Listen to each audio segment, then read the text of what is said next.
আমি মীর আহসান আপনাদের সকলকে আমন্ত্রণ জানাচ্ছি আমাদের নিয়মিত আয়োজন নিউজ শো নির্বাচিত খবরে। আজ দিনভর যে প্রধান খবর আলোচনার খোরাক জুগিয়েছে, যে খবরগুলো ভীষণ রকম জনগুরুত্বপূর্ণ, তেমন কিছু নির্বাচিত খবরের নির্মোহ বিশ্লেষণ নিয়ে আমাদের এই আয়োজন। আর আজ আলোচনার জন্য পুরো সময় জুড়ে আমাদের সাথে স্টুডিওতে আছেন সাংবাদিক এবং কলামিস্ট জনাব হাসান মামুন। হাসান মামুন, আপনাকে স্বাগত জানাচ্ছি আমাদের নির্বাচিত খবরে। এছাড়াও এই আলোচনায় যোগ করে নিতে চাই বাংলাদেশ উন্মুক্ত বিশ্ববিদ্যালয়ের উপাচার্য অধ্যাপক ডক্টর মোহাম্মদ সিদ্দিকুর রহমান খানকে। মিস্টার খান, আপনাকেও স্বাগত জানাচ্ছি আমাদের নির্বাচিত খবরে। এছাড়াও এই আলোচনায় একাধিক সময়ে নানান অতিথি আমাদের সাথে যোগ দেবেন, জানাবেন মতামত আর করবেন বিশ্লেষণ।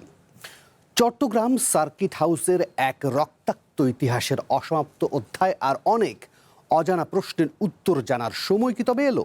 কারণ ৪৫ বছর পর শহীদ রাষ্ট্রপতি জিয়াউর রহমানের হত্যা মামলার পলাতক আসামি সেনাবাহিনীর সাবেক মেজর মোজাফফর হোসেনকে গ্রেপ্তার করেছে গোয়েন্দা পুলিশ। তিনি এতদিন ছদ্মনামে ভারত সহ বিভিন্ন স্থানে আত্মগোপনে ছিলেন, এমনকি সীমান্ত অতিক্রম করে বিভিন্ন স্থানে যাতায়াত করতেন। গ্রেপ্তারের পর আইনি প্রক্রিয়া শেষে তাকে সেনাবাহিনীর কাছে হস্তান্তর করা হয়েছে। প্রশ্ন হলো, দেশের অন্যতম আলোচিত একটি রাজনৈতিক হত্যাকাণ্ডের দীর্ঘ অমীমাংসিত অধ্যায়ের এবার কি তবে মীমাংসা হবে? আনতে চাই আলোচনার টেবিলে। এছাড়াও পরীক্ষার্থীদের আন্দোলন স্বার্থন্বেষী মহল জল ঘোলা করছে, আর জুলাই শহীদ দিবস পালনের প্রসঙ্গটিও আনতে চাই আজকের নির্বাচিত খবরের টেবিলে। তবে চলুন শুরুতেই সেনা কর্মকর্তা মোজাফফরকে গ্রেপ্তারের রিপোর্টটি দেখে আসি। ১৯৮১ সালের ৩০শে মে চট্টগ্রাম সার্কিট হাউসে সেনাবাহিনীর কিছু বিপথগামী সদস্য গুলি করে হত্যা করে জিয়াউর রহমানকে। আইনশৃঙ্খলা বাহিনী বলছে ওই ঘটনায় সরাসরি অংশগ্রহণ করেন সেনাবাহিনীর তৎকালীন মেজর মোজাফফর হোসেন। মামলার বিবরণ অনুযায়ী মেজর মোজাফফর হোসেনই প্রথম রাষ্ট্রপতি জিয়াউর রহমানকে শনাক্ত করেন এবং তাকে লক্ষ্য করে সরাসরি গুলি চালান। হত্যাকাণ্ড নিশ্চিত করার পর তিনি চট্টগ্রাম সেনানিবাসে ২৪ পদাতিক ডিভিশনের তৎকালীন জিওসি মেজর জেনারেল আব্দুল মঞ্জুরকে টেলিফোন করে জানান, the president has been killed. তদন্ত সংশ্লিষ্ট সূত্র বলছে, মেজর মুজাফফর হোসেন দীর্ঘ সময় ভারতে আত্মগোপনে ছিলেন। ১৯৯৭ থেকে ৯৮ সাল পর্যন্ত তিনি সেখানে অবস্থান করেন। পরবর্তী সময়ে তিনি ছদ্মনাম ব্যবহার করে সীমান্ত অতিক্রম করে বিভিন্ন স্থানে যাতায়াত করতেন। ৪৫ বছর আত্মগোপনে থাকার পর বুধবার রাজধানীর বনানী ডিওএইচএস থেকে তাকে গ্রেপ্তার করে ঢাকা মহানগর গোয়েন্দা পুলিশ। তার গ্রেপ্তারের মধ্য দিয়ে দেশের অন্যতম আলোচিত রাজনৈতিক হত্যাকাণ্ডের অমীমাংসিত অধ্যায়ের নতুন মাত্রা যুক্ত হল। সেনাবাহিনীর নিজস্ব বিচার প্রক্রিয়ার মাধ্যমে এখন তার বিরুদ্ধে পরবর্তী আইনি পদক্ষেপ নেওয়া হবে বলেও জানানো হয়েছে। রহিম রুবন, ওয়ান নিউজ, ঢাকা। সিদ্দিকুর রহমান, এই প্রসঙ্গটি নিশ্চয়ই একটি বিশাল সময় বা বড় সময় জুড়ে আলোচনার দাবি রাখে। আমি আপনার কাছ থেকে প্রথমে প্রাসঙ্গিকভাবে এবং সংক্ষিপ্ত আকারে প্রারম্ভিক আলোচনায় জানতে চাইছি যে, ধরুন যেই সাবেক সেনা কর্মকর্তা এবং এই হত্যাকাণ্ডের জন্য অন্যতম অভিযুক্ত, দণ্ডপ্রাপ্ত বলা চলে, তিনি এতদিন ধরে পলাতক এবং প্রতিবেদনে বলা হচ্ছে যে ৪৫ বছর ধরে ছদ্মনামে তিনি এসেছেন গিয়েছেন। এই বিষয়গুলো আসলে কতটুকু সন্দেহ তৈরি করে, এক। দ্বিতীয়ত, এই ব্যক্তিকে ধরা পড়ার পর আমরা যে বলছি যে অনেক অমীমাংসিত, অনেক অজানা প্রশ্নের উত্তর পাওয়া যেতে পারে, আপনি কি মনে করেন আসলে উত্তর মিলবে? ধন্যবাদ আপনাকে মীর আহসান, এবং আমার সাথে মামুন ভাই আছেন, তাকেও শুভেচ্ছা জানাচ্ছি, এবং দর্শক যারা দেখছেন। আজকে এই দিনটা বাংলাদেশের জন্য খুব গুরুত্বপূর্ণ একটা দিন। আমাদের জুলাই গণ অভ্যুত্থানের যে সেই দিবসটি আজকে জাতি উদযাপন করেছে। তো আমি এই জুলাই গণ অভ্যুত্থানের শহীদদের স্মৃতির প্রতিও শ্রদ্ধা নিবেদন করছি। আপনারা খবরে যেটি বলেছেন যে এই ঘটনাটি আজকের আমাদের বাংলাদেশের জন্য খুবই গুরুত্বপূর্ণ একটি সংবাদ। শহীদ রাষ্ট্রপতি জিয়াউর রহমান ১৯৮১ সালে তিনি শাহাদাত বরণ করেছেন, তাকে নির্মমভাবে হত্যা করা হয়েছিল, এবং ৪৫ বছর পর এই মামলার বা হত্যাকাণ্ডের প্রধান যিনি, যাকে আপনারা বলছেন যে সেই সময় মামলার যে আমরা নথি, সেই নথিতে দেখছি যে তিনি প্রথম গুলিটি করেছিলেন এবং এই হত্যাকাণ্ডে তিনি সরাসরি অংশগ্রহণ করেছিলেন। ৪৫ বছর পর সেই মেজর আমাদের যে মুজাফফর হোসেন, তিনি গ্রেপ্তার হলেন এমন একটা সময় যে সেই শহীদ রাষ্ট্রপতি জিয়াউর রহমানের প্রতিষ্ঠিত রাজনৈতিক দল এখন বাংলাদেশের রাষ্ট্র ক্ষমতায়, তার সুযোগ্য পুত্র এখন বাংলাদেশের প্রধানমন্ত্রী। সেই সময় এই আসামির যে গ্রেপ্তার, এটি নিঃসন্দেহে এই শহীদ পরিবারের জন্য, জিয়া পরিবারের জন্য, বিএনপির জন্য এবং জিয়ার রাজনীতির আদর্শে যারা বিশ্বাস করেন তাদের জন্য, বা এই আদর্শের যারা অনুসারী তাদের জন্য এটা একটা খুব বড় খবর। এবং এই যে মেজর মুজাফফর হোসেন, যিনি দীর্ঘ সময় ধরে পলাতক ছিলেন, এবং আমাদের দেশে যারা অপরাধ করেন, আমাদের প্রতিবেশী দেশে তাদের একটা আশ্রয়ের অভয়ারণ্য আমরা দেখি। তিনি 97-98 সাল পর্যন্ত একটানা সেইখানে ছিলেন, তারপর ছদ্মনামে তিনি বিভিন্ন জায়গায় তিনি চলাফেরা করেছেন। কিন্তু সবচেয়ে বড় কথা হলো যে তিনি এই সময় দেশে অবস্থান করছিলেন এবং গোয়েন্দা সংস্থা, আমাদের যে ডিবি পুলিশ, তারা তাকে যে গ্রেপ্তারটি করেছে, এটা কিন্তু খুব তাৎপর্যপূর্ণ একটা বিষয়। যে আপনি দেখেন যে তিনি এই সময়ে দেশে এসেছেন এবং দেশে অবস্থান করছিলেন। এবং আজকে আমরা দেখেছি সোশ্যাল মিডিয়াতে কেউ কেউ বলতে চাচ্ছেন যে এই যে তার দেশে আসা বা দেশে এসে তার যে আত্মগোপনে থাকা, এর পিছনেও অন্য রহস্য আছে, থাকতে পারে। যে শহীদ প্রেসিডেন্ট জিয়াউর রহমানের পুত্র তারেক রহমান এখন প্রধানমন্ত্রী হিসেবে দায়িত্ব পালন করছেন, কেউ কেউ সোশ্যাল মিডিয়াতে, আমি এটা বিশ্বাস করতে চাই না, তারপরেও কিন্তু এই প্রসঙ্গটি এসেছে যে কেউ কেউ চেষ্টা করছেন যে এই অপরাধীরা কি তাহলে আবার এই তারেক রহমানকে টার্গেট করে তারা কোনো সংঘবদ্ধ হওয়ার একটা চেষ্টা করছিল কিনা। এইটা একটা গুরুত্বপূর্ণ বিষয়। এবং যেহেতু মানুষের মনের মধ্যে এই সন্দেহটা তৈরি হয়েছে, আমি মনে করি যে সরকারের এই বিষয়টা খতিয়ে দেখার দরকার। আর যেটা মনে করেছেন যে 45 বছর পর এই যে আসামি গ্রেপ্তার হলো, শহীদ প্রেসিডেন্ট জিয়াউর রহমানের যে হত্যাকাণ্ড, সেই হত্যাকাণ্ড এবং এই হত্যাকাণ্ডকে কেন্দ্র করে এর মোটিভস নিয়ে মানুষের মধ্যে কিন্তু অনেক তর্ক বিতর্ক আছে, এমনকি একাডেমিয়াতেও এটা নিয়ে তর্ক বিতর্ক আছে। আমি মনে করি এই রকম একজন আসামি, যিনি প্রথম তাকে গুলি করেছিলেন, তিনি যেহেতু এখন গ্রেপ্তার হয়েছেন, সেনাবাহিনীর কাছে পুলিশ বাহিনী তাকে হস্তান্তর করেছে, সেখানে হয়তো তার কোর্ট মার্শাল হবে বা সেনা আইনে তার বিচার কার্যক্রম পরিচালিত হবে। আমরা মনে করি এই বিচার কার্যক্রমের মধ্য দিয়ে, আপনারা যেটা বলেছেন, সংবাদে যেটি বলা হয়েছে যে জিয়াউর রহমানের যে হত্যাকাণ্ড, সেই হত্যাকাণ্ডের অনেক যে অজানা এবং যেটা নিয়ে মানুষের মধ্যে তর্ক বিতর্ক ছিল, সেই রহস্যও কিন্তু উন্মোচিত হতে পারে। এবং আমরা চাই সেই রহস্য উন্মোচিত হোক, সত্য উদ্ভাসিত হোক, এবং এই যে অপরাধী বা অভিযুক্ত যাকে ধরা হলো, তার এই বিচারের মধ্য দিয়ে এই যে হত্যাকাণ্ডটি, সেই হত্যাকাণ্ডটির যে মানে বিচারিক প্রক্রিয়া, সেটার মধ্যেও যেন একটা পরিসমাপ্তি ঘটে, এবং সেনাবাহিনীর বিচারটাও যেন আমরা স্বচ্ছতার সাথে এই বিচারটি সম্পন্ন হয়। আমি পরে পার্টে আবার আপনার কাছে আসবো, যে ধরেন সামরিক আদালতের বিচারের প্রসঙ্গটি আমরা জানি, কিন্তু সেই সময় একটি বিচার বিভাগীয় তদন্ত হয়েছিল, বিচারপতি সাত্তারের কাছে সেই রিপোর্টটিও দেওয়া হয়েছিল। সেই রিপোর্টটি আসলে কোনো কালেই বা এখন পর্যন্ত আলোর মুখ দেখেনি। একজন সাধারণ নাগরিক হিসেবে বা এদেশের মানুষ হিসেবে সেই তথ্য বা সেই রিপোর্টটি জানার অধিকার আমাদের আছে কিনা, সেটাও নিশ্চয়ই নিয়ে আলোচনা করব। তবে আমি এই ভাগে হাসান মামুনের কাছ থেকে একটু জানতে চাইবো যে আমরা যখন এই ঘটনাটি জানছি, তখন এটাও জানছি যে এই বিদ্রোহের পরপরই একটি সামরিক আদালতে একটা দ্রুত বিচার হয়ে গিয়েছিল, ফলে 13 জনকে ফাঁসির দণ্ডের কথাও আমরা জানি, বিভিন্ন মেয়াদের দণ্ডের কথাও আমরা জানি। কিন্তু বিচার প্রক্রিয়া নিয়ে সবসময় কখনো না কখনো এবং রেগুলার ভিত্তিতেই প্রশ্ন উঠেছে। এখন কি এই একটা ঘটনার মধ্য দিয়ে অনেকগুলো প্রশ্নের উত্তর যেগুলো উঠেছিল নানান সময়, সেগুলো এখন জানানোর সময় এসেছে কিনা? ধন্যবাদ প্রফেসর সিদ্দিক। আপনার সঙ্গে অনলাইনে আমরা মিট করেছি একাধিকবার। ভবিষ্যৎ হোক নিরাপদ, বিনিয়োগ হোক বিশ্বস্ত, আর আমার পছন্দ সল্ট বে। ওয়েলকাম টু সল্ট বে। আজকে দেখা হলো, ভাল লাগছে। আপনাকেও শুভেচ্ছা। আসলে এই প্রশ্নটা এই ধরনের ঘটনার তদন্ত এবং বিচারের সঙ্গে যারা সম্পৃক্ত, তাদের কাউকে এনে যদি আপনারা জিজ্ঞেস করতেন, আমার মনে হয় যে এটা ভালো হতো। সাধারণ মানুষ বলা যায় আমাদেরকে, আমরা তো এই ব্যাপারে এক্সপার্ট ওপিনিয়ন দিতে পারবো না, তাই না? আচ্ছা, তো একটা সেনা বিদ্রোহে ব্যর্থ অভ্যুত্থানে কিন্তু জিয়াউর রহমান সাহেব শহীদ হয়েছিলেন। উনি ক্ষমতায় এসেছিলেন 1975 সালের 7 নভেম্বর, এবং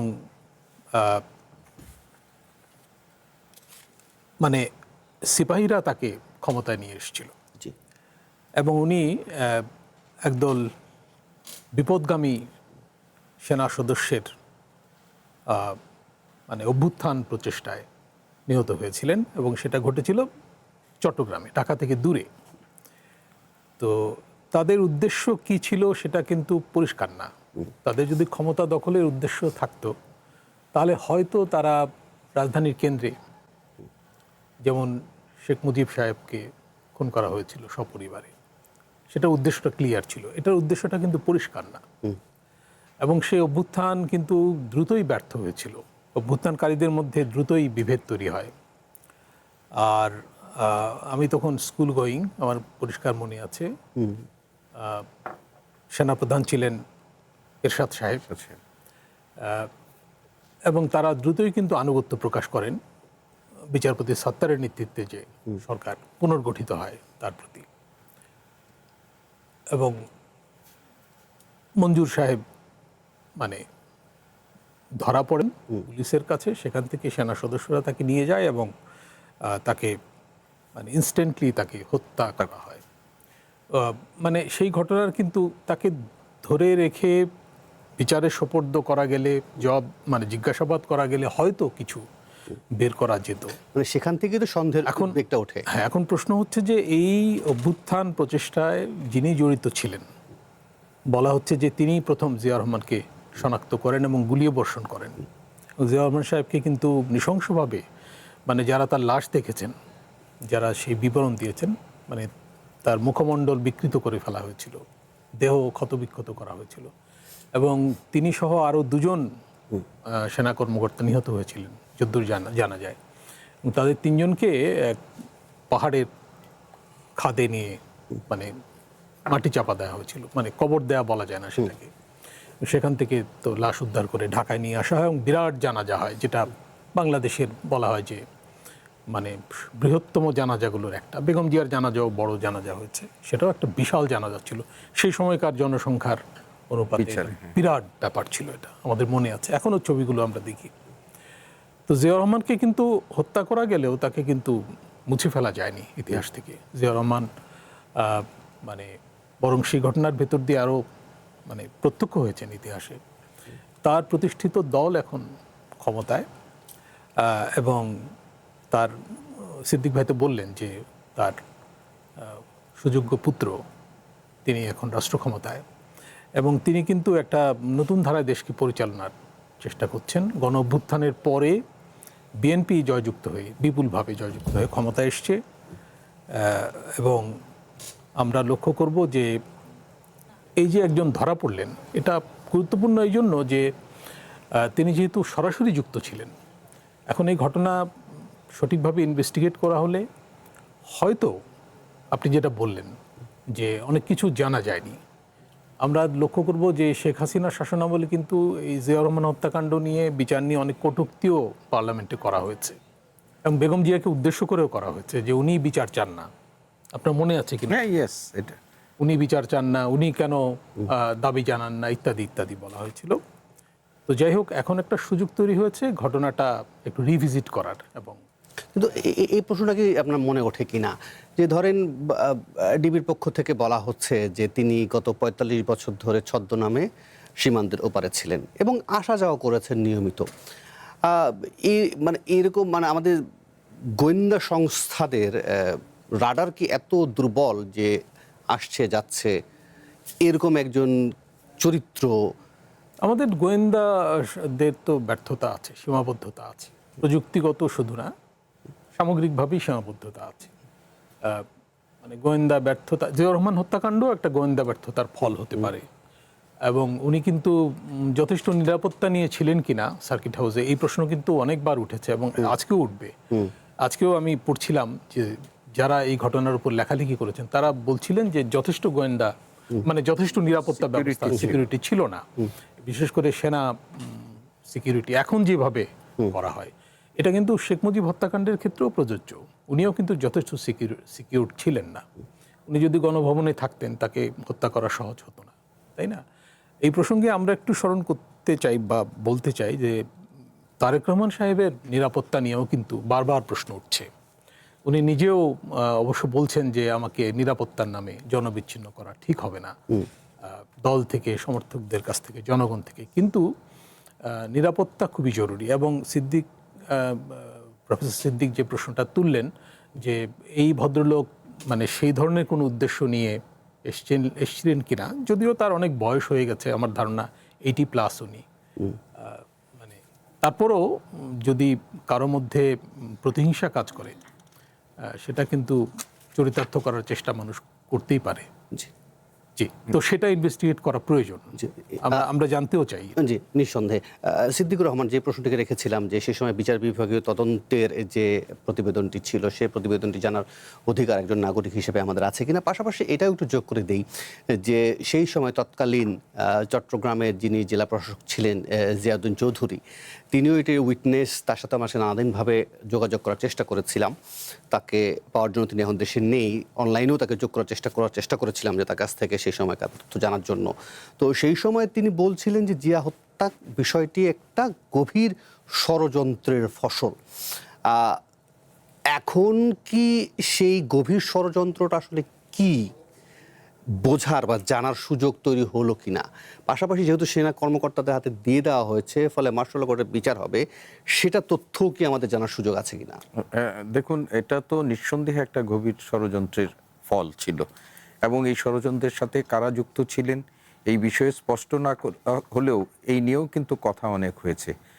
সেই সময় যিনি সেনাপ্রধান ছিলেন, যখন জেনারেল মঞ্জুরকে যখন হত্যা করা হলো, তখন কিন্তু অনেকেই এই প্রশ্ন করেছিল, যদিও আমি ওনার মতো খুব ছোট ছিলাম, আমরা বুঝিনি, কিন্তু পরবর্তীতে আমরা যেটুকু পড়েছি, আমরা যেটুকু জেনেছি, সেটার মধ্য দিয়ে কিন্তু অনেকেই প্রশ্ন করে হয়েছিল যে তাকেও কিন্তু পরিকল্পিতভাবে হত্যা করা হয়েছিল, তাকে বিচারের মুখোমুখি যেন না করা যায় সেই ব্যাপারে কিন্তু একটা পক্ষ কাজ করেছেন, এবং সেই পক্ষটার ব্যাপারে আমাদের তৎকালীন যিনি সেনাপ্রধান ছিলেন তার দিকেও কিন্তু অঙ্গুলি নির্দেশ হয়েছে, অনেকেই করেছেন। এবং এই জিয়া হত্যাকাণ্ডের সাথে শুধুমাত্র দেশি শক্তি যুক্ত ছিল তা না, ওই আমরা যারা লিটারেচার পড়েছি হত্যাকাণ্ডের উপর, অনেক বাইরের শক্তির প্রতিও কিন্তু ইঙ্গিত আছে, অভিযোগ আছে।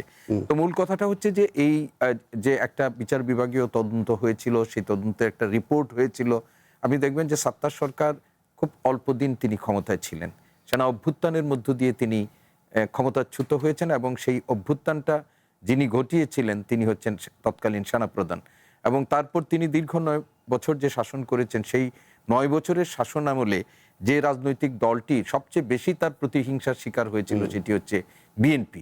ফলে এই বিচারের যে রিপোর্টটি প্রকাশের কাজটি, সেটি বিএনপির পক্ষে করা সম্ভব ছিল না। তারপর একটা গণ অভ্যুত্থানের মধ্য দিয়ে এরশাদের পতন হয়েছে, পতনের পর আবার বিএনপি সরকার আছে, সেই সময় সুযোগ ছিল যে এই ব্যাপারে একটা রিইনভেস্টিগেট করা, রিভিজিট করা।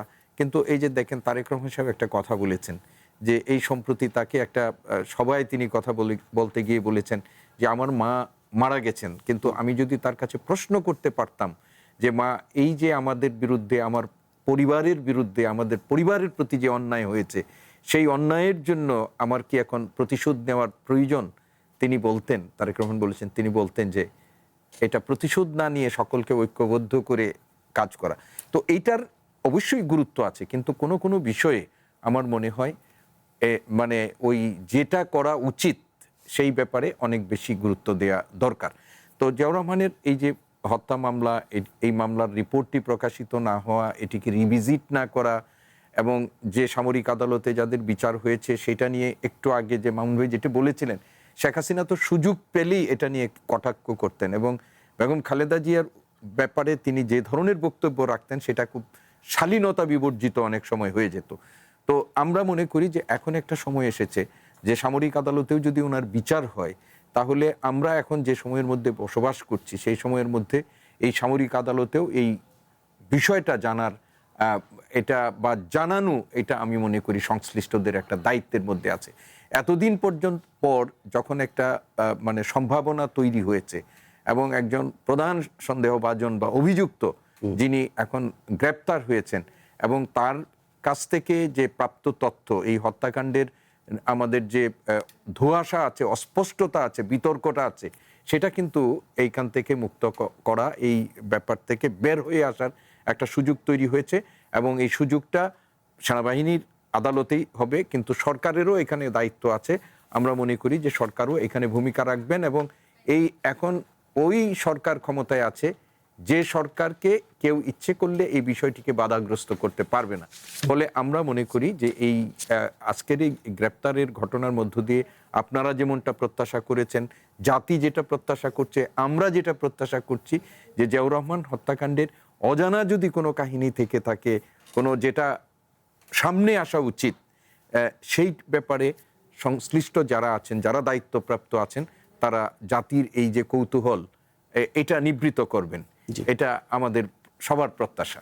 নিশ্চয়ই, অসংখ্য ধন্যবাদ। আমি এই অংশ থেকে বিরতিতে দিতে চাই। আমরা এর পরবর্তী বিষয়টিকে সামনে আনবো একে একে আলোচনায়। আমাদের যেহেতু আজকে নির্বাচিত কয়েকটি বিষয়ের মধ্যে রয়েছে যে গত কয়েকদিন ধরে যে আন্দোলনটি চলছিল, এই বৈরী আবহাওয়ায় পরীক্ষা নেওয়া এবং শিক্ষামন্ত্রীর একটি বক্তব্য বা মন্তব্যকে সামনে নিয়ে যে কয়েকদিন ধরে আন্দোলন চলছিল, সেই বিষয়ে আজকে স্বরাষ্ট্রমন্ত্রী বলছেন যে এটার মধ্যে নানান মহল আসলে জল ঘোলা করার চেষ্টা করছেন। সেই প্রসঙ্গটি নিয়ে আলোচনা করতে চাই। তার আলোচনা আসলে কতটুকু বা তার মন্তব্যে আসলে কতটুকু ভিত্তি আছে।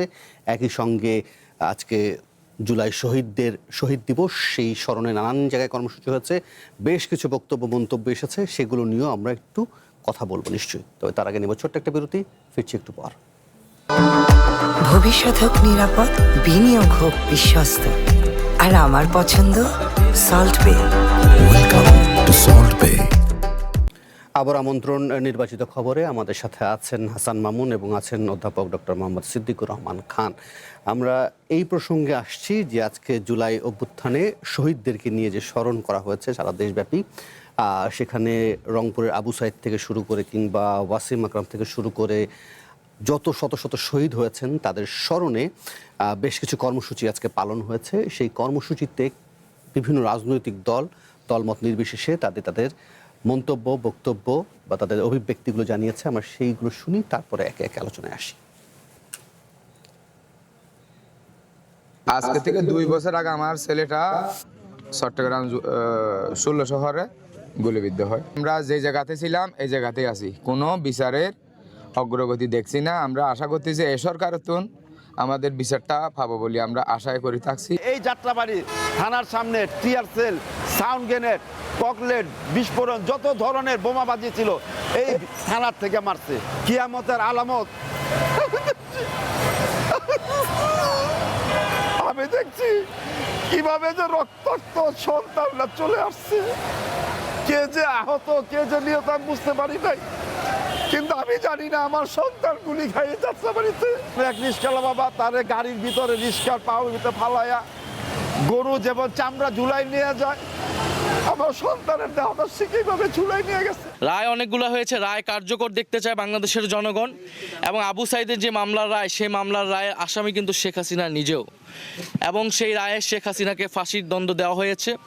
এবং আমরা আশা করব সরকার দ্রুত সময়ের মধ্যে শেখ হাসিনাকে দেশে এনে ফাঁসির রায় কার্যকর করবে। এই গণহত্যার সাথে জড়িত সকলে, নির্দেশদাতা থেকে শুরু করে নির্দেশ পালনকারী সকলকেই দ্রুততম সময়ে আইনের আওতায় এনে বিচারের মুখোমুখি করতে হবে। উনি হাসিনার ফাঁসির দড়ি আমরা হাতে নিয়ে বসে আছি, সে আসবে, সে দূরের থেকে হম্বি দিয়ে যাবে যে বা সে বাংলাদেশে আসবে, বাংলাদেশে এসে আবারও ফ্যাসিবাদ প্রতিষ্ঠা করবে।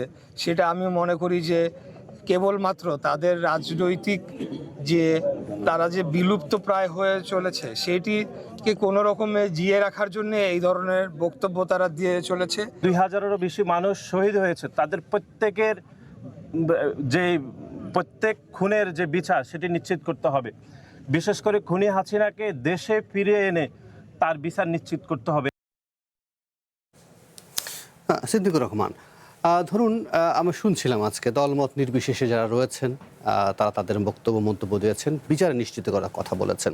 কিন্তু আমার প্রশ্নের জায়গাটা হচ্ছে, ধরুন 2024 সালের কথাটি যদি স্মরণ করেন, সেই সময় সবাই যেভাবে জুলাইকে ধারণ করছিল, 2026-এ এসে আপনার কি মনে হয় যে সেই সময়ের যেভাবে জুলাইকে সবাই ধারণ করেছিল, সেটাকে নিয়ে শক্তি মনে করে সামনে এগুতে চেয়েছিল, 26-এ এসে মনে কি হয় যে ভাটা পড়েছে? দেখুন, জুলাই আমাদের জাতীয় ইতিহাসের একটা অবিস্মরণীয় একটা ঘটনা পরিণত, এটা নিঃসন্দেহে। এই জুলাই গণ অভ্যুত্থানের মধ্য দিয়ে বাংলাদেশ ফেসিবাদ মুক্ত হয়েছে, ফেসিবাদী শাসন ব্যবস্থা থেকে মুক্তি ঘটেছে। কিন্তু যে কোনো অভ্যুত্থান বিপ্লব যখন হয়, আমি ইতিহাসের একজন ছাত্র হিসাবে দেখেছি যে বিপ্লব পরবর্তী সময়ে বিপ্লবীদের মধ্যে যারা কাঁধে কাঁধ মিলিয়ে কাজ করেন তাদের মধ্যে এক ধরনের ভিন্নতা তৈরি হয়। এক সময় কমন এনিমিকে সামনে রেখে সবাই লড়াইটা করে, কিন্তু যখন এই এনিমির যখন পতন হয় বা চলে যায়, তখন নিজেদের আদর্শিক অবস্থান, নিজেদের চাওয়া পাওয়া, রাজনৈতিক হিসাব, এগুলো নিয়ে কিন্তু পৃথিবীর সব বিপ্লবের ইতিহাস আপনি দেখলে সব জায়গায় দেখবেন, বাংলাদেশেও এর ব্যতিক্রম হয়নি। তবে বাংলাদেশে যেটি হয়েছে সেটা হলো যে অন্তর্বর্তীকালীন যে সরকারটি গঠিত হয়েছিল সেই সরকারের কিছু অব্যবস্থাপনা এবং রাজনৈতিক, আমরা বলবো যে অপরিপক্ক সিদ্ধান্তের কারণে আমাদের কিন্তু জুলাইয়ের যে চেতনাটা একটা সংগঠিত রূপ পাওয়ার যে সম্ভাবনাটা তৈরি হয়েছিল, সেইখানে কিন্তু একটা প্রশ্ন তৈরি হয়েছে।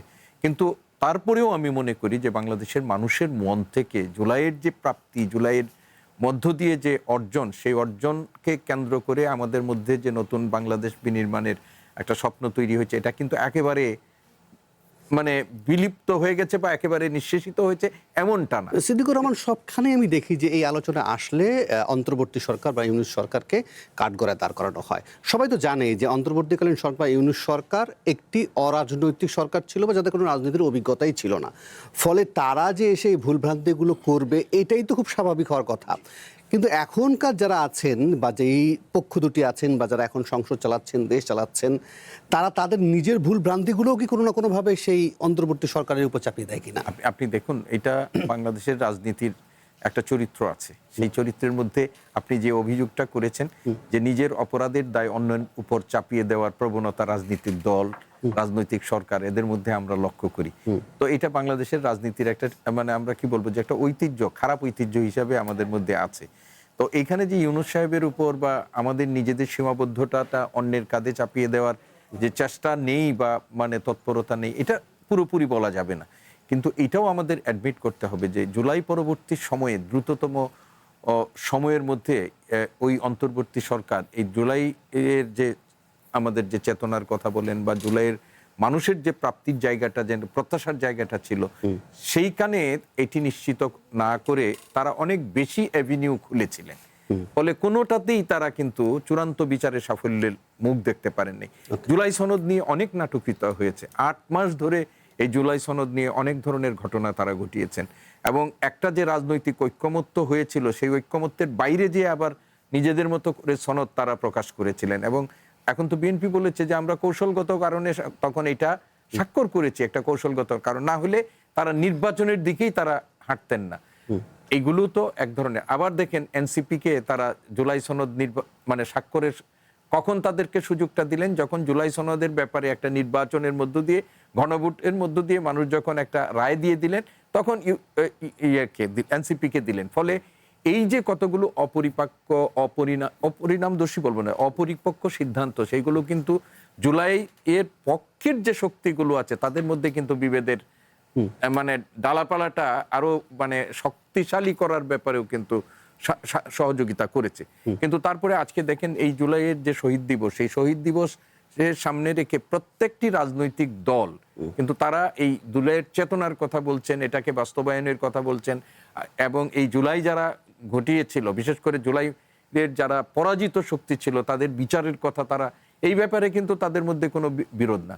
তবে এটার বাস্তবায়ন প্রক্রিয়া নিয়ে রাজনৈতিক দলগুলোর মধ্যে একটা ভিন্ন ভিন্ন মত ও পার্থক্য আছে। কিন্তু আমরা দেখতে চাই যে এই ভিন্ন ভিন্ন মত পার্থক্যের মধ্য দিয়েও আমি এই কথাটা বলে শেষ করছি যে মাননীয় প্রধানমন্ত্রী তার যে বাজেট বক্তৃতার যে সমাপনী বক্তব্য রেখেছেন, সেখানে তিনি কি বলেছেন যে জুলাই সনদের প্রত্যেকটা ধারা উপধারা এগুলো অক্ষরে অক্ষরে প্রতিপালনে আমরা জনগণের কাছে দায়বদ্ধ এবং সেটা আমরা করব।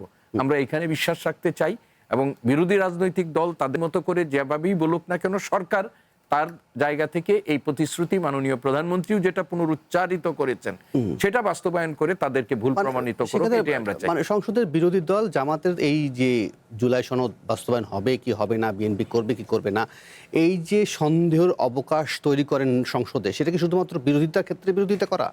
আপনি দেখুন, এটাকে রাজনীতির মাঠে আপনার কিছু সুবিধা, বাড়তি সুবিধা নেওয়ার প্রচেষ্টা তো থাকে।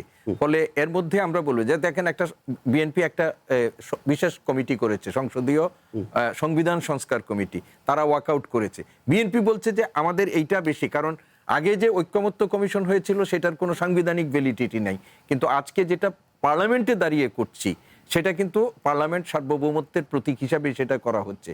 আমরা মনে করি যে কমিটিটি গঠিত হয়েছে, এখন জামায়াত এবং অন্যদের দায়িত্ব হচ্ছে তাদের উপর পার্লামেন্টে, প্রয়োজনে পার্লামেন্টের বাইরে রাজপথে আপনি যেভাবেই বলুন না কেন একটা চাপ তৈরি করার মধ্য দিয়ে এই সংসদীয় বিশেষ কমিটি যেন আমাদের এই জুলাই সনদের নিরিখেই হোক, যেভাবেই হোক, একটা সংবিধানের যে সংস্কার এটা যেন তারা করে, সেটা করা উচিত।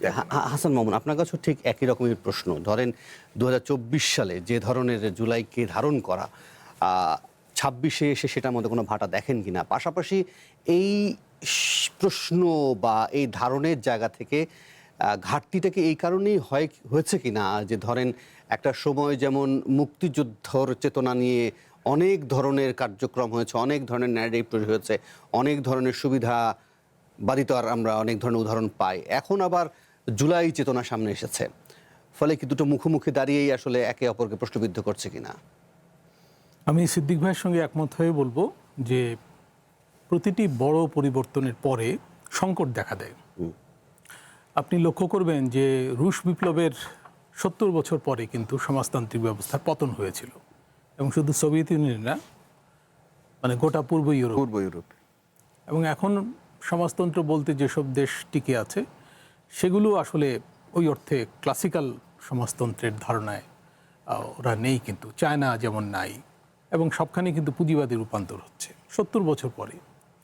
সুতরাং মানে অর্জন ধরে রাখাও কঠিন, যদি অর্জিত হয়ও। আমরা মুক্তিযুদ্ধের প্রসঙ্গ আপনি এনেছেন, মুক্তিযুদ্ধের ভেতর দিয়েও আমরা কিন্তু আমাদের অর্জন ধরে রাখতে পারিনি। মুক্তিযুদ্ধের পরে শেখ মুজিব সরকার যে আচরণ করেছে জনগণের সঙ্গে, এবং সবশেষে বাকশাল প্রতিষ্ঠা করে, তিনি তো তার নেতৃত্বে যে ঘটনা ঘটেছিল, মানে 71-এ যে গণতন্ত্র এবং স্বাধীন দেশ অর্জন, সেটার মূলেই কোঠারাঘাত করেছিলেন, তাই না? এবং শেখ হাসিনাও তাই, তার পিতার পদাঙ্ক অনুসরণ করে উনি কিন্তু নির্বাচনী গণতন্ত্র, যেটাকে আমরা বলি যে অন্য কিছু নাই, শুধু নির্বাচনের নিশ্চয়তা আছে, সেটা উনি শেষ করে দিয়েছিলেন।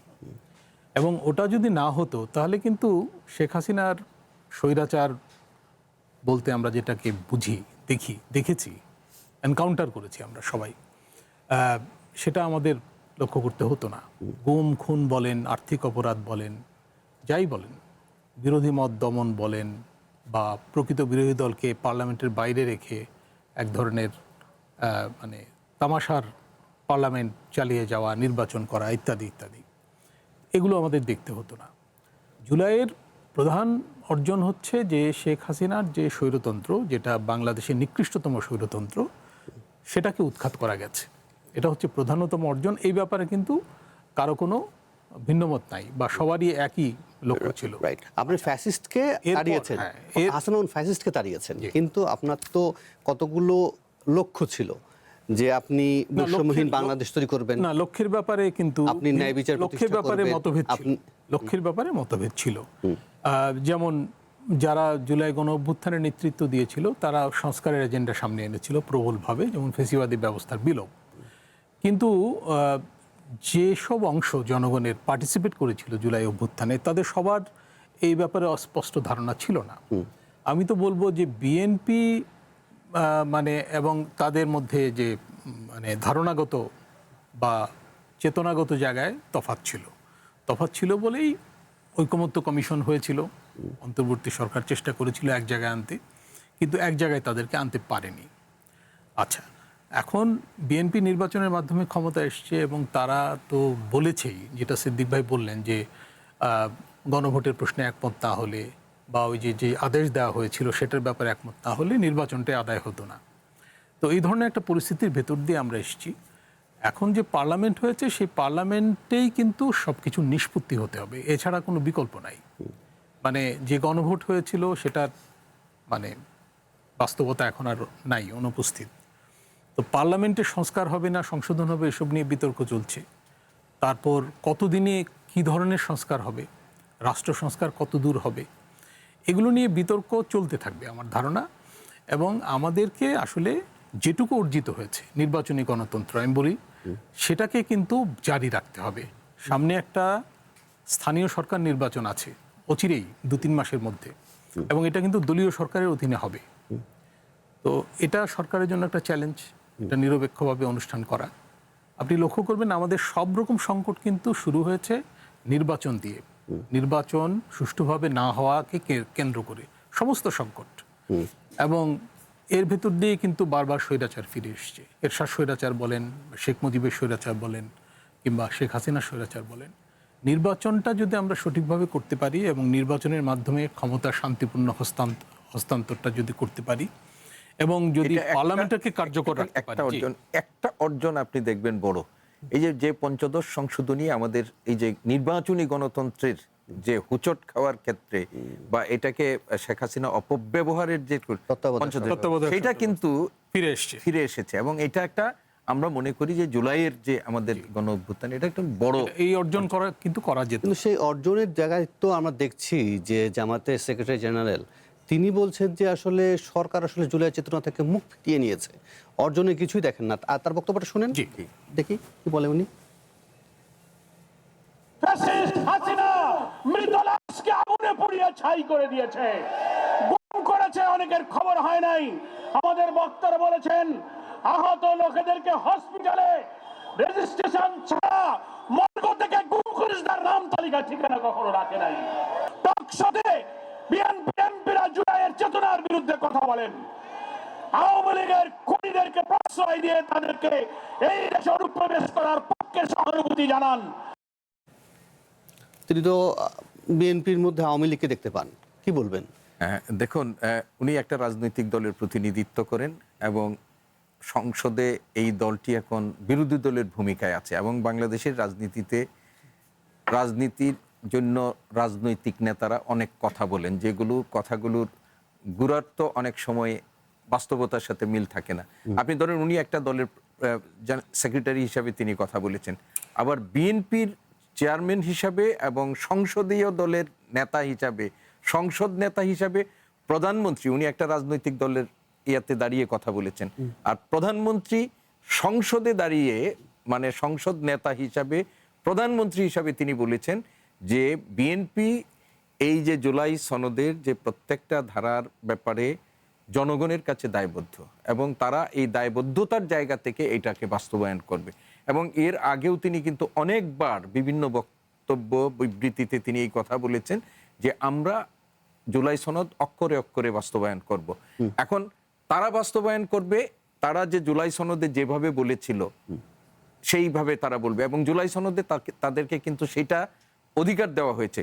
জুলাই সনদে বলা হয়েছিল যে যখন সরকার গঠিত হবে, যারা সরকার গঠিত হবে তারা জুলাই সনদে যেভাবে তারা সম্মতি জ্ঞাপন করেছেন সেই অর্থে। এখন বিএনপি তো এই সরকার গঠন করার পর জুলাই সনদের এই যে আমরা যে ধারাটার কথা বলেছি সেটা অনুসরণ করে জামাতের মতো তারা করবে না, তারা করবে তারা যে ব্যাপারে ঐক্যমত্য হয়েছিল সেইভাবে। এবং আমরা মনে করি যে এটার একটা প্রাথমিক পদক্ষেপ হিসাবে সংবিধান সংস্কারের জন্য যে একটা বিশেষ সংসদীয় কমিটি গঠিত হয়েছে, সেই সংসদীয় কমিটি, ওখানে তো ডিবেটটা মানে সংশোধন নাকি সংস্কার, হ্যাঁ এখানেই তো ফয়সালা হয়নি। না আমরা যেটা বলেছি যে আমরা তো সংবিধানকে আপনি সংশোধন বলেন সংস্কার বলেন যেভাবেই বলেন, সংবিধান তো আমরা নতুন করে লিখছি না। আমরা যেটা বলেছিলাম যে একটা সংবিধান পরিষদ হবে, কনস্টিটিউয়েন্ট অ্যাসেম্বলি হয়, কনস্টিটিউয়েন্ট অ্যাসেম্বলি কিন্তু সংবিধান সংশোধনের জন্য হয় না, কনস্টিটিউয়েন্ট অ্যাসেম্বলি হয় সংবিধান প্রণয়নের জন্য। এখন আমরা তো নতুন করে সংসদ সংবিধান সংস্কার করব, আমূল সংস্কার বলতে পারেন, মাঝামাঝি সংস্কার বলতে পারেন, কম বেশি সংস্কার বলতে পারেন, কিন্তু এটা কিন্তু সংস্কার বলেন বা সংশোধন বলেন যেটাই হোক, সংবিধান নতুন করে বলছি না।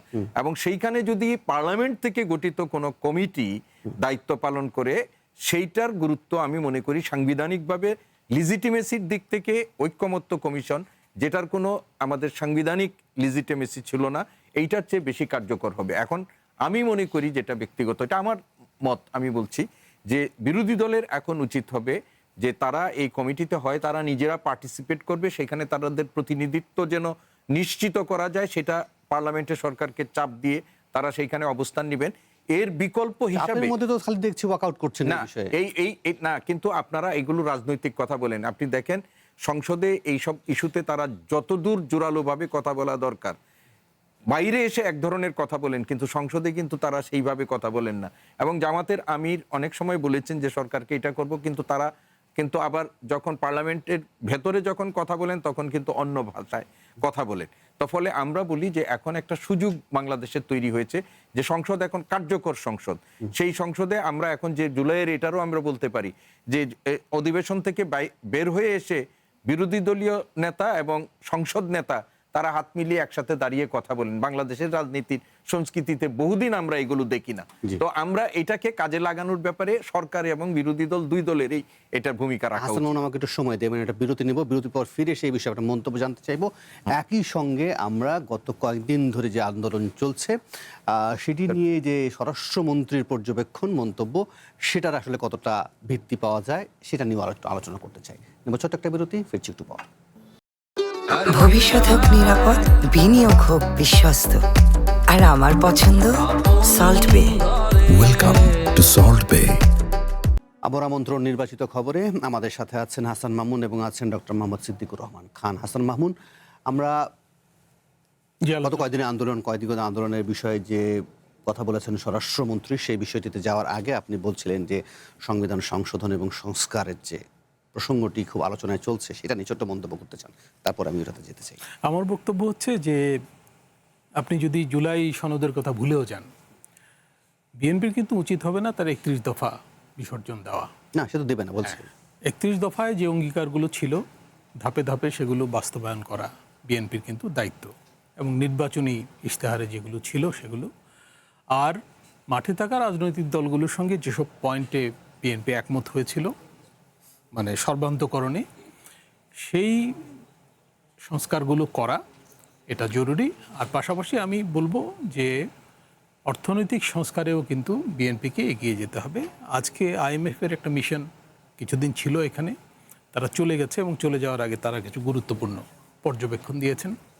তারা বলেছেন যে গ্রোথ অনেক কমে যাবে, যেটা প্রজেক্টেড গ্রোথ 6.5, এটা লেস দেন 3% হয়ে যেতে পারে। তারা কিন্তু সাংঘাতিক কথা বলেছেন এটা, যদি কিছু রিফর্মস না করা হয়। যেমন রাজস্ব খাতে সংস্কার, হ্যাঁ, যেমন ব্যাংক খাতে সংস্কার, এগুলো যদি করা না হয়। আমি মনে করি যে এগুলো কিন্তু নিয়মিত কাজ, এগুলো কোনো বৈপ্লবিক কাজ না। এগুলো হাসিনা সরকারের আমলে আলোচিত হয়েছে, এই সরকারের এগুলো করতে হবে। আর হচ্ছে সংস্কার যদি বিএনপি কম করে, মানে অনাগ্রহী হয়, কম আগ্রহী হয়, তাহলে তার উচিত হবে সুশাসনে জোর দেওয়া। সুশাসন যদি মানুষ পায় তাহলে কিন্তু সংস্কারের দাবি কিছুটা কমে আসবে।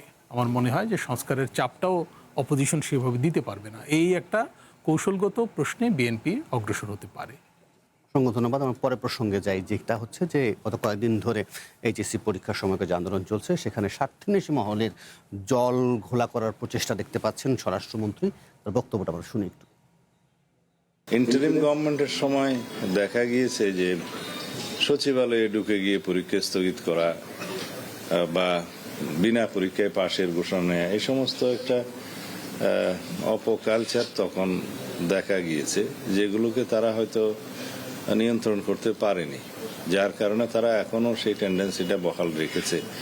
তবে তাতে করে আমরা শিক্ষার মান ক্ষুণ্ণ হোক এরকম কোনো বিষয়ে আমরা অ্যালাউ করব না। শুনছিলাম তিনি বলছিলেন যে অন্তর্বর্তীকালীন সরকারের সময়ে যে শিক্ষার্থীদের হাসান মামুন, শিক্ষার্থীদের মানে কোনো ধরনের মনস্তাত্ত্বিক পরিবর্তন এসেছে? আপনি কি মনে করেন যে ধরেন 2024 সালে 5ই আগস্টের পর তারা যা চায় তাই করতে পারছে, এরকম জায়গা থেকে? ইভেন তিনি বলছিলেন অন্তর্বর্তী সরকারের সময় তারা সচিবালয়ে ঢুকে যাচ্ছেন, সামনে আন্দোলন করছেন। সীমারেখার জায়গাটাতে কি অস্পষ্ট হয়ে যাচ্ছেন তারা? না, সুবিধা নেওয়ার জন্য কোনো কোনো মহল কিন্তু মানে উদ্যোগী হয়, এবং শিক্ষার্থীদের মধ্যে কোনো কোনো অংশ, সবাই না, কিন্তু কত শতাংশ নেমেছিল এটা প্রশ্ন। আমরা তো অন্তর্বর্তী শাসনামলে দেখেছিলাম যেটা উনি বললেন, তো সেটা খারাপ দৃষ্টান্ত ছিল, আবার এটার একটা বাস্তবতাও ছিল। তো এখন কি বাস্তবতা, সেটা তো একটা বড় প্রশ্ন।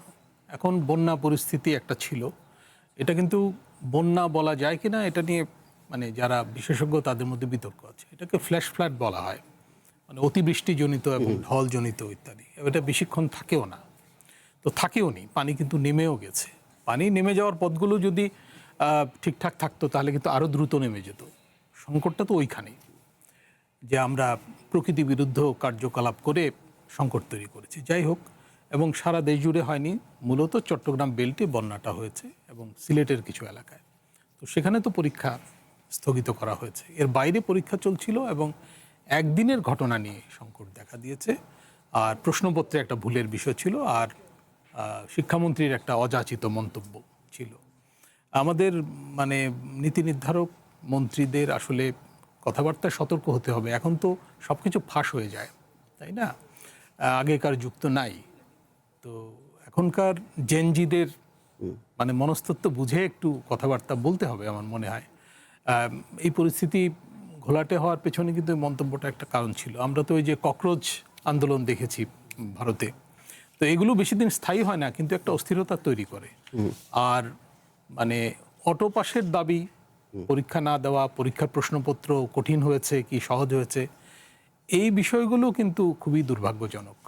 এবং শেখ হাসিনা সরকারের আমলে শিক্ষাক্ষেত্রে সহজে পাশ করিয়ে দেওয়া, অতিরিক্ত মার্কস দিয়ে দেওয়া কিংবা পাশের হার বাড়িয়ে দেওয়া, এইগুলো তো প্র্যাকটিস হয়েছে। এবং এতে অভিভাবকরাও কিন্তু একটা খারাপ সংস্কৃতির মধ্যে ঢুকেছে। আমরা দেখেছি যে নকলের জন্য, কি ফাঁস হওয়া প্রশ্নপত্রের জন্য অভিভাবকরাও ছুটেছে তাদের পরীক্ষার্থীদের সঙ্গে। এটা একটা অপসংস্কৃতি তৈরি হচ্ছে এবং এই ব্যাপারে কঠোর থাকা অবশ্যই দরকার। নিশ্চয়ই। আপনি বলছিলেন সিদ্দিকুর রহমান, আপনি একটু বলতে থাকবেন, আমি পাশাপাশি ওইটা এসে যাবো, অনলাইন দেখতে চাইবো। আমার শিক্ষার্থীদেরকে যে ব্যবহার করা হচ্ছে তারা বুঝবে কি করে? আচ্ছা দেখুন, আমি একজন শিক্ষক, তারপরে আমি একজন অভিভাবক, নিজের কন্যাটিও পরীক্ষা দিচ্ছে, এসএসসি পরীক্ষা দিচ্ছে। কিন্তু এই পরীক্ষাকে কেন্দ্র করে গত 2 দিন আমাদের দেশে যা হলো, এটা কিন্তু একটা অজুহাতকে কেন্দ্র করে আমাদের গোটা সিস্টেমটাকে নাড়িয়ে দিয়ে আগের মতো সুবিধা নেওয়ার একটা প্রবণতা শিক্ষার্থীদের মধ্যেও আছে এবং একই সাথে অভিভাবকরাও আমরা কিন্তু এই মনস্তত্ত্বের মধ্যে ঢুকেছি যে আমার সন্তান পাশ করবে, কিন্তু পাশ করে কি করবে বা কিভাবে পাশ করবে সেইখানে কিন্তু আমরা বিবেচনা করছি না। এটা খুবই দুঃখজনক। আর একটা জিনিস হলো, এই যে ধারণাটি কেন আসছে, আপনি দেখেন এই ছোট ছোট বাচ্চারা বলছে যে এই সরকার ভালো না, এই মন্ত্রী ভালো না, আমরা দীপুমণিকে ফিরে চাই। এবং আমার এই কয়েকটা ভিডিও আছে দীপুমণির সময়ে পাবলিক পরীক্ষার হলে কি ঘটনা ঘটতো, কি হতো, এইগুলোর কিন্তু কিছু ভিডিও আছে। আমরা কি সেইটা চাই না? এই বক্তব্যের মধ্য দিয়ে কেউ কেউ মানে ওইখানে ফিরে যেতে চায়, এটা কিন্তু একটা বড় ব্যাপার। আমি শেষ করছি একটা কথা বলে যে আমরা এই গত 2-3 দিনের আন্দোলনে একটা মেয়ের ভূমিকা আমরা দেখেছি। সেই মেয়ের ভূমিকাজনিত কারণে মাইলস্টোন কলেজকে আজকে মানে গতকাল তাদেরকে একটা জিডি করতে হয়েছে, যে তাদের কলেজের সুনাম ক্ষুণ্ণ করেছে। সে একজন বহিষ্কৃত ছাত্রী এখানকার, এবং এই পরিচয় ব্যবহার করে। তো আমরা এই শিক্ষার্থীদের কারো মুখে আমরা যে ধরনের কথা শুনেছি যে এখনই প্রধানমন্ত্রীকে এসে তাদের সাথে এখানে দাঁড়িয়ে কথা বলতে হবে, প্রধানমন্ত্রীর এক দপ্তরের একটা গাড়িকে দিয়ে দেখিয়ে বলে যে এটাকে আটকিয়েছে, এটার ভিতরে গাঁজা পাওয়া গেছে, ইয়াবা পাওয়া গেছে, এবং সরকারকে পদত্যাগ করতে হবে, এইটা এক ধরনের মানুষের মনের মধ্যে কিন্তু সংশয় তৈরি করেছে, যারও বোধহয় বহিঃপ্রকাশ ঘটেছে স্বরাষ্ট্র বক্তব্যের মধ্য দিয়ে। আমি বরং এই ফাঁকে চেষ্টা করি একটা দুটো অনলাইনের সর্বশেষ আপডেট দেখাতে। প্রথম আলো তাদের অনলাইনে নৌবাহিনীর প্রধান হিসেবে নিয়োগ পেলেন মিসবাউল আজিম। আর শেখ হাসিনাকে ফেরাতে ভারতের সদিচ্ছা প্রয়োজন, শামা ওবায়েদের একটি মন্তব্য আছে। গাইবান্ধায় পথসভায় এনসিপি নেতার বক্তব্যে জয় বাংলার পরে বললেন সরি। অনেকগুলো প্রসঙ্গ আছে, আসলে আলোচনা করা যেত, কিন্তু আমার হাতে একেবারেই সময় নেই, আমাকে অনুষ্ঠান শেষ করতে হবে। অসংখ্য ধন্যবাদ হাসান মামুন এবং একই সঙ্গে অধ্যাপক ডক্টর মোহাম্মদ সিদ্দিকুর রহমান খান, আপনারা আপনাদের মন্তব্য জানিয়েছিলেন। আর এই ছিল আজকের নির্বাচিত খবরে। কাল আবারও দেখা হবে। ভালো থাকুন, সুস্থ থাকুন, শুভরাত্রি।